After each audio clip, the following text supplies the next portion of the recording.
Hi, this is Wade McKittrick, Superintendent at Wabasco Public Schools, and this is a Superintendent Stream. As we complete our fourth week of distance learning, again, I wanted to provide an update to you as parents and students as far as what's going on within the school, as well as a few tips into distance learning itself.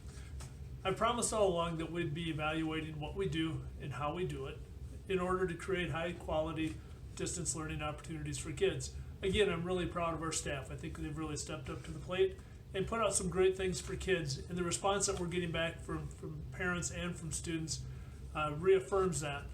And for the most part, kids are having a very high quality experience. But there's something out there that I hear from time to time that I just wanted to address today. Especially on social media, you hear the reference to how is homeschooling going. Today, I'd just like to point out, we're not homeschooling. This is school at home, but it's not homeschooling. The difference between the two, quite honestly, is this is a continuation of the classroom. Our teachers are working hard to put together lessons and to create work and to create learning opportunities for kids. And we want our parents to be engaged as facilitators and as partners, but we don't want parents to become the teachers. We truly want this to be schooling just from home. It's a distance from school, hence distance learning. What's the difference? Parent versus teacher in a homeschool versus a school at home type of setting. One is if kids have questions on what they're doing and what they're trying to learn, we don't expect parents to have all the answers. In fact, if kids have questions, we prefer that they get a hold of their teacher and ask those questions.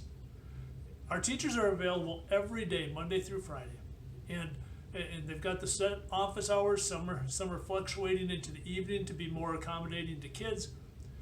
But if there are frustrations or questions, we really encourage you as parents to have your kids contact their teacher rather than trying to answer all their questions. We would really like your help in the area of just accountability. To be able to ask your kids at the end of the day, did you get your homework done? Did you watch the video instruction? Did you contact your teacher? Rather than sitting down for elongated periods of time next to your child, doing their work with them. That can be frustrating for you as a parent. I know it was for me when I used to try to sit down and help my kids with their homework. We can really get into some battles at times, and we don't want to do that to you as parents. So take a step back. Be able to ask the questions, the generic questions on, are you getting things done? How's it going? And if the kids say, yeah, they're getting it done and everything is great and it's really not, our teachers are going to contact you. They're going to let you know. It's okay if a student does some work and it's not up to the quality or the standard that they should be doing it to. Because when it gets sent in to our teachers will simply correct it and return it to them if it needs to have some redos. That's okay. That's what happens in school every single day when we're in session here in the building. We never expect that things are going to be perfect the first time. So don't you expect that from your kids either. That's part of the learning process. With that, also know that you don't need to understand every single bit of what that homework is. Your kids probably will. And again, if your kids are anything like mine were, when they were in school, they ask questions sometimes just to get the easy way out. So struggling is okay. Struggling is part of learning. Learning is supposed to be difficult. When you don't struggle, you're not learning as much as you possibly can. So some of that struggle is okay. And as a parent, our natural tendency is to try to help alleviate the struggle for our kids. When it comes to learning, struggling is part of that process. So don't feel guilty if your child is struggling on a concept.